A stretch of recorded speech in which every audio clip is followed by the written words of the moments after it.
बिस्मिल्लाहिर्रहमानिर्रहीम।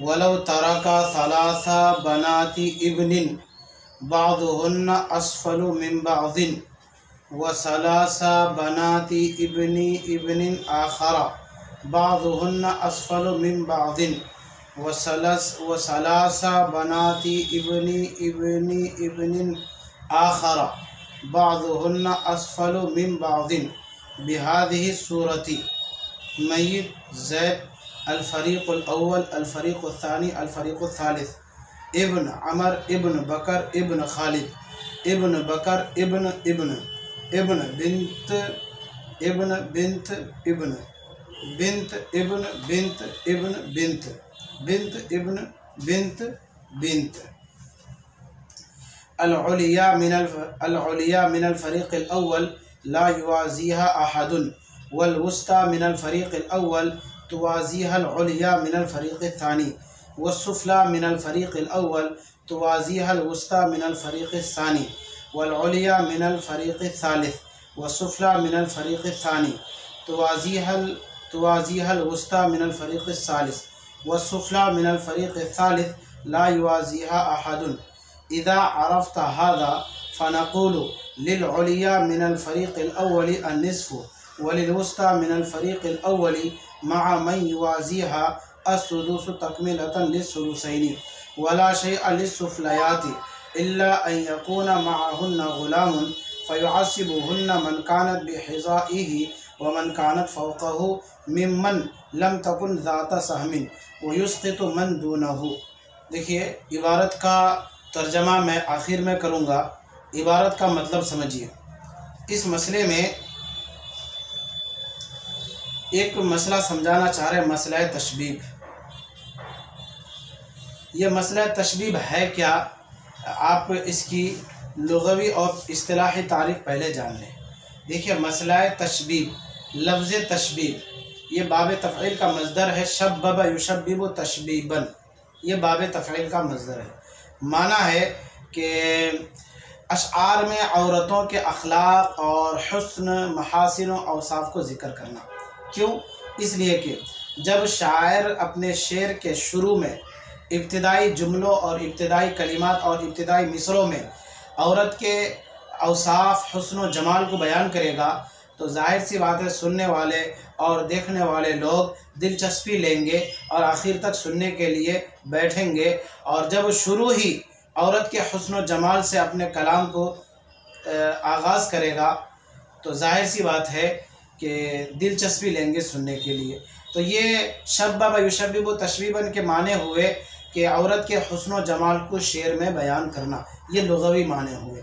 और इस्तिलाही तारीफ़ यहाँ पर यानी इल्म फ़राइज़ में तशबीब की इस्तिलाही तारीफ़ ये हुई कि इल्म फ़राइज़ की इस्तिलाह में लड़कियों, पोतियों के दरजात को ज़िक्र करना तशबीब कहलाता है।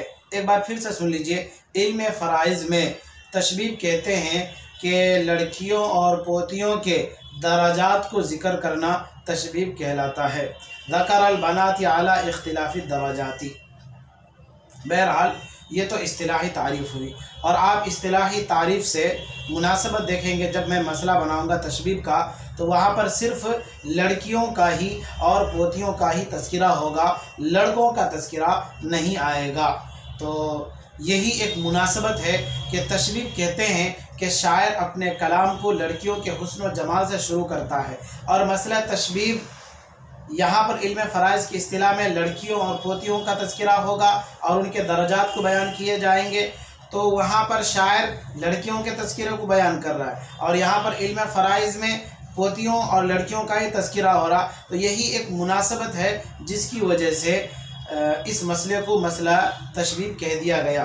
एक वजह। दूसरी वजह तस्मिया इसकी ये है कि जिस तरह से शायर जब लड़कियों के हुस्न और जमाल को बयान करता है तो सुनने वाला दिलचस्पी लेता है, तो इसी तरीक़े से मसला तशबीब की बारीकियों को देखकर तलबा दिलचस्पी लेते हैं और आखिर तक इस मसले को सुनते भी हैं, देखते भी हैं, बनाते भी हैं। और जब समझ में आने लगता है तो फिर तालिब इल्म इससे खुश भी होता है, उसे मज़ा भी आता है और वो दिलचस्पी भी लेता है। तो ये दो मुनासबत की वजह से इस मसले को मसला तशबीब कहा गया। अब आपने समझ लिया मसला तशबीह की लुग़वी और इस्तिलाही तारीफ़। अब मैं आपको ये तशबीह है क्या, इसको मैं समझाऊँगा। मसला तशबीह में ये होता है कि एक ऐसी मिसाल कि जिस मिसाल में 3 फ़रीक़ होंगे और हर फ़रीक़ में चंद पोतियाँ होंगी और पोतियों की दर्जात मुख्तलिफ होंगी, और इस मसले में 5 दर्जात की मुख्तलिफ पोतियाँ होंगी। सबसे पहले आप मसला तशबीह को मिसाल की शक्ल में और नक्शे की शक्ल में देखिए। मैं आप लोगों की सहूलत के लिए पहले ही इस मसले को बनाया। आप देखिए ब्लैक बोर्ड में मसला तशबीह को, ये देखिए मसला तशबीह में एक मैयत है। आप ब्लैक बोर्ड में देखिए मैयत है, मैयत का नाम मैंने जैद लिखा है और किताब में भी यही नाम है। उसके बाद है मैयत के नीचे अल फ़रीक़ुल अव्वल, अल फ़रीक़ुल सानी, अल फ़रीक़ुल सालिस। यानी कहना ये चाह रहे हैं कि इस मैयत के 3 फ़रीक़ हैं। दूसरे लफ्ज़ों में यूँ कहिए कि इस मैयत के 3 बेटे हैं। एक बेटा अल फ़रीक़ुल अव्वल में आया, दूसरा बेटा अल फ़रीक़ुल सानी में आया, तीसरा बेटा अल फ़रीक़ुल सालिस में आया। अच्छा, अल फ़रीक़ुल अव्वल में जो बेटा है तो मैंने लिखा इब्न, उसके आगे अभी मैं लिख देता हूँ नाम अमर। अल फ़रीक़ुल सानी में जो दूसरा बेटा है इब्न, उसके आगे मैं नाम लिख देता हूँ अभी आपके सामने, ये बकर। उसके बाद अल फ़रीक़ुल सालिस में जो एक बेटा है उसके आगे मैं लिख देता हूँ खालिद।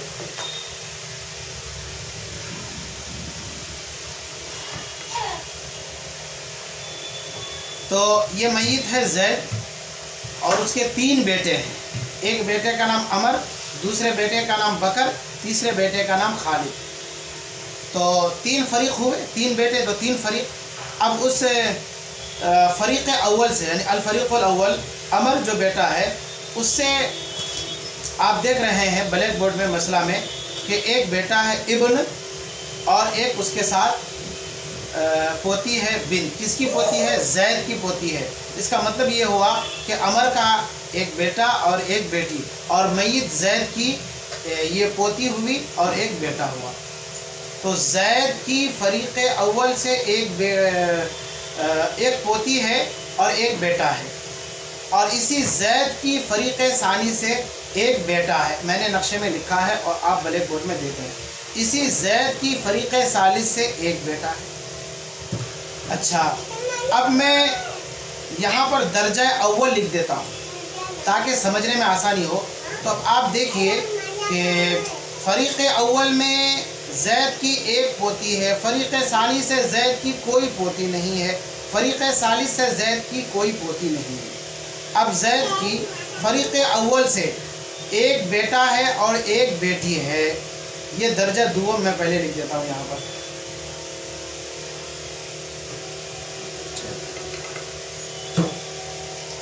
इस दर्जा दुव्वम में जैद की फ़रीक़ अव्वल से एक बेटा है इब्न, मैंने लिख दिया, और एक बेटी है बिन्त, ये भी लिखा हुआ है। अच्छा, इसी जैद की फ़रीक़ सानी से एक पोती है यानी पड़पोती बिन्त और एक इब्न, और जैद की फ़रीक़ सालिस से कोई बेटा कोई बेटी नहीं है। अच्छा, उसके बाद इसी जैद की एक मैं और दर्जा सुवम लिख देता हूँ यहाँ पर, दर्जा सुवम। अच्छा, दर्जा सुवम में जैद की फ़रीक़ अव्वल से एक पोती है। पोती यानी पोती की पड़पोती, सकड़ पोती, ये सब बहरहाल आप पोती ही इसको ये ज़हन में रखिएगा। और इसी जैद की फ़रीक़ सानी से एक बेटा है एक बेटी है, यानी एक पोता एक पोती, और इसी जैद की फ़रीक़ सालिस से एक पोता एक पोती है। ठीक है। अब एक और मैं लिखता हूँ दर्जा चहारुम। अब जैद की फ़रीक़ अव्वल से दर्जा चहारुम में कोई पोता कोई पोती नहीं है। अलबत्ता जैद की फ़रीक़ सानी से यानी बकर से एक पोती है बस। उसके बाद इसी जैद की फ़रीक़ सालिस यानी खालिद से एक पोता एक पोती है। अब मैं एक दर्जा पंजुम लिखता हूँ, ये दर्जा पंजुम। जैद की फ़रीक़ अव्वल से यानी अमर से दर्जा पंजुम में कोई पोता कोई पोती नहीं है। जैद की फरीक़ सानी यानी बकर से कोई पोता कोई पोती नहीं है। अब इसी जैद की फरीक़ सालिस यानी खालिद से एक पोती है। ये नक्शा आप देख रहे हैं। अब इसी बात को जो मैंने बतलाया दूसरे लफ्ज़ों से समझा रहा हूँ कि देखिए मय्यत जैद है और जैद के 3 बेटे हैं, अमर है, बकर है, खालिद है। अमर फरीक़ अव्वल हुआ, बकर फरीक़ सानी हुआ और खालिद ये फरीक़ सालिस हुआ। अब देखिए दर्जा अव्वल में जैद की फरीक़ अव्वल में एक बेटा है और एक पोती है, और इसी के मुकाबले में फरीक़ सानी में सिर्फ एक पोता है और फरीक़ सालिस में भी सिर्फ एक पोता है। इसी जैद की फरीक़ अव्वल से दर्जा दुवम में एक पोता है एक पोती है। तो ये पोती दर्जा दुवम जिसको किताब की इबारत में अल-वुस्ता के लफ्ज़ से ताबीर करेंगे साहिब किताब, तो दर्जा दुवम में जैद की फरीक़ अव्वल से एक पोता एक पोती के मुकाबले में एक पोती और एक पोता है। इसका मतलब ये हुआ कि ये जो फरीक़ अव्वल में दर्जा दुवम में जो पोती है तो ये अपने फरीक़ अव्वल के एतबार से दर्जा दुवम है, यानी सुवुस्ता है। ये वुस्ता दूसरे नंबर की पोती है। पहले नंबर में दर्जा अव्वल में एक पोती मौजूद है, तो दूसरे नंबर की पोती के मुकाबले में फरीक़ अव्वल में एक पोती है और वो अपने फरीक़ के एतबार से अल-उलिया है, पहली पोती है, इसलिए कि इससे पहले फरीक़ सानी बकर से कोई पोती नहीं है और उसके मुकाबले में फिर पोता बहरहाल। उसके बाद देखिए इसी जैद की फरीक़ अव्वल से जो एक पोती है वो सुफला है, सबसे नीचे वाली पोती हुई। तो इस नीचे वाली पोती के मुकाबले में फरीक़ सानी से एक पोती है, तो ये एक पोती गोया के फरीक़ सानी का वुस्ता हुआ, इसलिए कि ये बीच वाली है। उसके बाद फिर एक पोती आने वाली है और फरीक़ सालिस में एक पोती है, तो फरीक़ सालिस अपनी फरीक़ के एतबार से ये उलिया है, यानी पहली पोती। इससे पहले फरीक़ सालिस में कोई पोती जैद की नहीं है। अब देखिए इसी जैद की फरीक़ अव्वल में दर्जा चारों में कोई पोती नहीं है, अलबत्ता फरीक़ सानी में दर्जा चारों में एक पोती है जो अपने फरीक़ के एतबार से ये असुफला है, असुफला है ये, यानी आखिरी पोती है फरीक़ सानी से। और इधर फरीक़ सालिस से अल-वुस्ता यानी बीच वाली पोती है, किसकी? जैद की। इसी जैद की फरीक़ अव्वल में दर्जा पंजुम में कोई पोती नहीं है, फरीक़ सानी यानी बकर में भी बकर से भी दर्जा पंजुम में कोई पोती नहीं है, अलबत्ता जैद फरीक़ सालिस की ये आखिरी पोती है जो सुफला कहलाएगी। जब आपने ये मिसाल अच्छी तरह से समझ लिया तो ये मिसाल यही मसला तशबीह है, और आप इस मसले में देख रहे हैं कि मुख्तलिफ दराजात की पोतियाँ हैं। जब आपने इस मिसाल को अच्छी तरह समझ लिया, अब एक बात आप फ़र्ज़ कर लीजिए। फ़र्ज़ आप ये करेंगे कि ये जितने भी इब्न देख रहे हैं ना आप, इब्न ये सब जो जितने पोते हैं जैद के, इनमें से कोई एक भी इब्न ज़िंदा नहीं है। जब ज़िंदा नहीं है तो आपने क्यों लिखा नक्शे में? दो इसका जवाब। एक जवाब तो ये है कि किताब में लिखा हुआ है, दूसरा इसका जवाब ये है कि भाई उस वक्त लिख लिया गया। अब आप ये फ़र्ज़ कर लीजिए, समझ लीजिए, मान लीजिए कि सिर्फ ये पोतियाँ ही ज़िंदे हैं और ये पोते ज़िंदे नहीं हैं। हाँ, हम आखिर में जाकर के किसी एक पोते को ज़िंदे मानेंगे तो मसले की शक्ल और सूरत अलग होगी, वो मैं उस वक्त बतलाऊँगा। बहरहाल इस वक्त आप इतना मान लीजिए और इतना फ़र्ज़ कर लीजिए कि जितने भी इब्न आपको नज़र आ रहे हैं उनमें से कोई भी ये इब्न मौजूद नहीं है, बल्कि सिर्फ बिंत पोतियाँ ही मौजूद हैं। जब पोतियाँ ही मौजूद हैं तो अब आप पोतियों के अहवाल में गौर कर लीजिए कि पोतियों का ज़्यादा से ज़्यादा हिस्सा कितना होता है, वो सुलुसान होता है। मैंने बहुत पहले ही आपको समझा दिया है। अब पोतियों के अहवाल में गौर कीजिए कि जो सबसे पहले नंबर पर पोती है यानी जैद की फरीक़ अव्वल अमर से एक पोती है। अब वो जो आपका सवाल था कि जब बेटा सब मर गया है तो फिर आपने इब्न क्यों लिखा, इसीलिए लिखा था कि आपको मसला समझ में आ जाए कि ये जो बिन्त पोती है तो ऐसे ही टपक गई या उससे पहले कोई बेटा था। तो ये इसी इश्काल गोया कि ये दफ़े दखल मुक़द्दर है। बहरहाल अब देखिए दर्जा अव्वल यानी फरीक़ अव्वल में एक पोती है, उसके मुकाबले में कोई पोती बल्कि बेटा सब है और वो सब मरे हुए हैं, मर गए हैं। अगर ये बेटा नहीं लिखते तो कैसे पता चलता कि ये दूसरे नंबर की पोती है, ये तीसरे नंबर की पोती है, फरीक़ सालिस की है, तीसरे नंबर की पोती है। इसलिए इब्न को लिखा गया, बाकी ये लोग कोई जिंदे नहीं हैं। ये एक बिन्त है, जब बिन्त है तो इसको निस्फ मिलेगा, इसलिए कि जब अकेले तने तनहा जब एक ही पोती हो तो निस्फ देंगे। अच्छा, जब निस्फ दे दिए, चलो उनको निस्फ मिल गया। उसके बाद जैद की दूसरे दर्जे में 2 पोती है, फरीक़ अव्वल से एक पोती है बिन्त जो मैंने लिखा, और फरीक़ सानी से एक पोती है, फरीक़ सालिस में कोई पोती नहीं है। तो इन दोनों पोतियों को हम सिर्फ सुदुस देंगे, वो सुलुसान की तकमील के लिए, यानी सुदुस तकमीलतन लिस्सुलुसैन। अब ये सुदुस तकमीलतन लिस्सुलुसैन क्या है वो आप पिछला सबक देख लीजिए, मैंने वो वहाँ पर बहुत अच्छी तरह से समझाया है। तो वहाँ पर सिर्फ एक पोती थी तो उसको निस्फ दे दिया गया। अब जब सुदुस बचा है पोती का हिस्सा, तो यहाँ पर 2 पोतियाँ एक दर्जे में हैं तो इनको सुदुस दिया गया, वो बचे हुए की भरपाई के लिए, सुलुसान को पूरा करने के लिए। तो चलिए अब मैं यहाँ पर सुदुस लिख देता हूँ, तकमीलतन लिस्सुलुसैन। उसके बाद जितने भी पोतियाँ हैं सब जिंदे हैं, लेकिन इन तमाम पोतियों को कुछ भी नहीं मिलेगा, इसलिए कि अब इनसे कुछ बचा ही नहीं। जो कुछ बचा था तो फरीक़ अव्वल की दूसरे नंबर की पोती और फरीक़ सानी की पहले नंबर की पोती, ये लोग आपस में बराबर थे दर्जात के एतबार से, तो इन दोनों को सुदुस दे दिया गया सुलुसान की तकमील के लिए, भरपाई के लिए। तो पोतियों का जितना हिस्सा था वो पूरा यहाँ पर मुकम्मल हो गया। इससे नीचे जितने पोतियाँ हैं, जितनी भी पोतियाँ हैं वो महरूम हैं। क्यों? इसलिए कि देने के लिए कुछ बचा ही नहीं। ये बात भी आप समझ गए। अच्छा, जब आपने इस बात को अच्छी तरह से समझ लिया, अब एक बात और समझ लीजिए आप, ये जो दर्जा सुवम में फरीक़ अव्वल से एक पोती है यानी अमर से, और फरीक़ सानी से भी एक पोती है जो कि वुस्ता पोती यानी दूसरे नंबर की पोती है, और यहाँ पर सुफला पोती है फरीक़ अव्वल में, और फरीक़ सालिस से उलिया, ये 3 पोतियाँ हैं। अब इनमें देखिए इब्न 2 इब्न है जो मैंने लिखा है। अब आपका वो सवाल, भाई इब्न क्यों लिखा आप? तो मैंने कहा था कि असबा बनाने के वक्त ज़रूरत पड़ेगी, तो अब देखिए ज़रूरत पड़ रही है। अब कह रहे हैं कि इन तीसरे दर्जे के पोतियों के बराबर में कोई एक पोता भी अगर ज़िंदा मान लिया जाए, जैसे हमने मान लिया इब्न को ज़िंदा।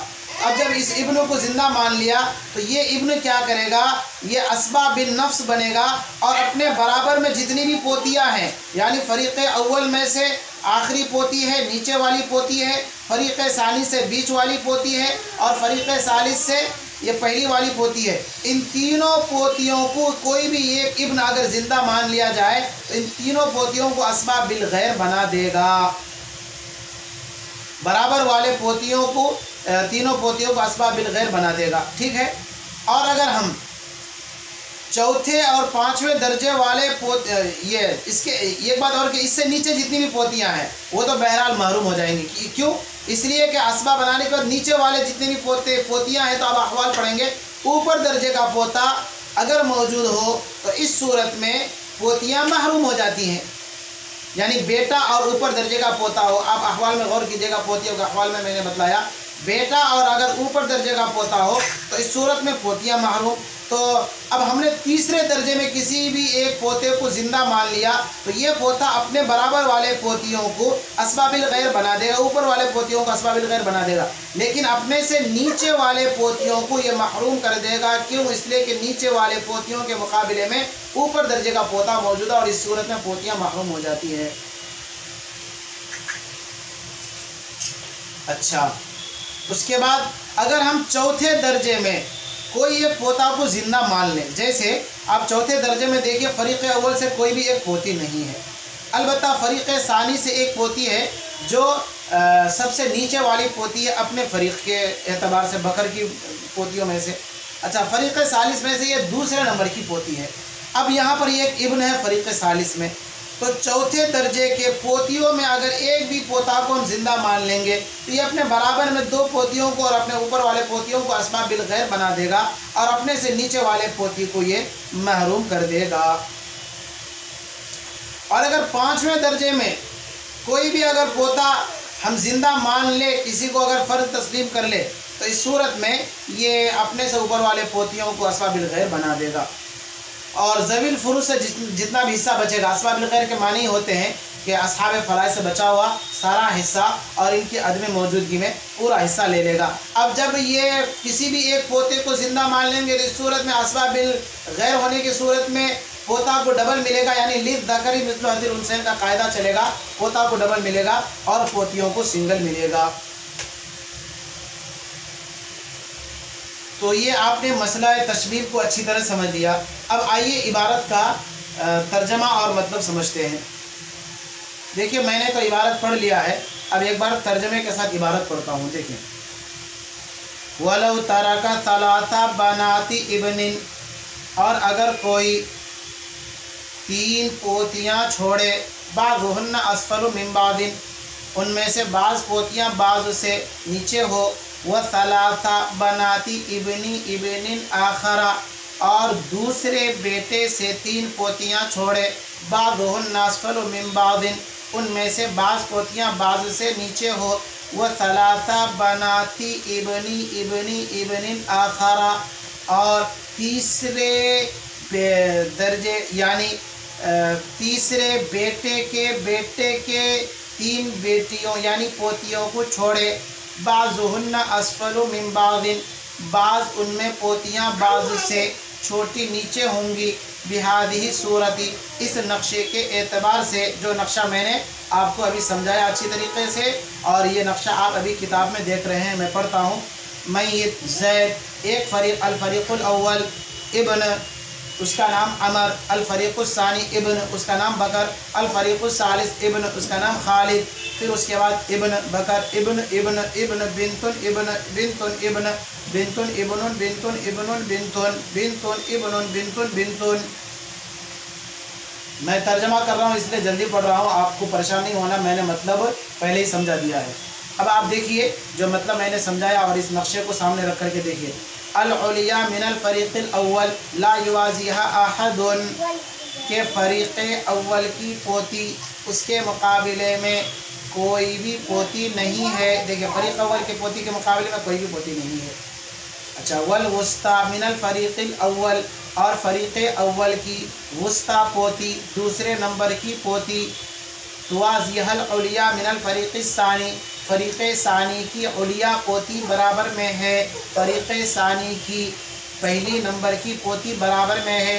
व सुफ़ला मिनल फ़रीक़िल अव्वल, और फ़रीक़े अव्वल की आखिरी नीचे वाली पोती, तुवाज़िहल वुस्ता मिनल फ़रीक़ित तानी वल उलिया मिनल फ़रीक़ित तालिस, इसके बराबर में फ़रीक़े सानी की वुस्ता पोती है, बीच वाली पोती है, और फ़रीक़े सालिस की उलिया पोती है, ऊपर दर्जे वाली पोती है।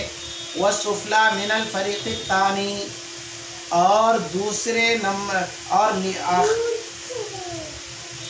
व सुफ़ला मिनल फ़रीक़िस सानी, और फ़रीक़े सानी की आखिरी नीचे दर्जे की पोती, तुवाज़िहल वुस्ता मिनल फ़रीक़िस सालिस, फ़रीक़े सालिस की वुस्ता पोती बराबर है।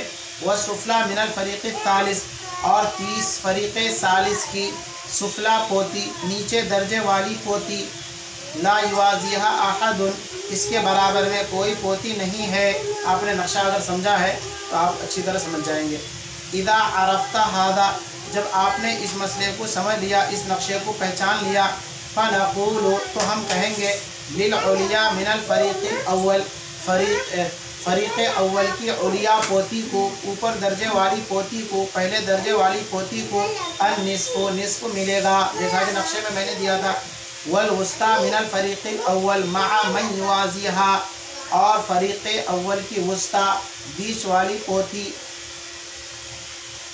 मअ मन युवाज़िहा, उन पोतियों के साथ जो उसके बराबर में हो, चाहे वो फ़रीक़े सानी में हो, सालिस में हो, या नक्शे में फ़रीक़े सानी में है।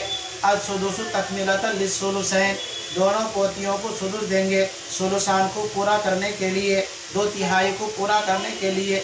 वला शैअ लिस्सुफ़लयाती, और आखिरी दर्जे वाली पोती को कुछ भी नहीं मिलेगा, महरूम हो जाएंगी।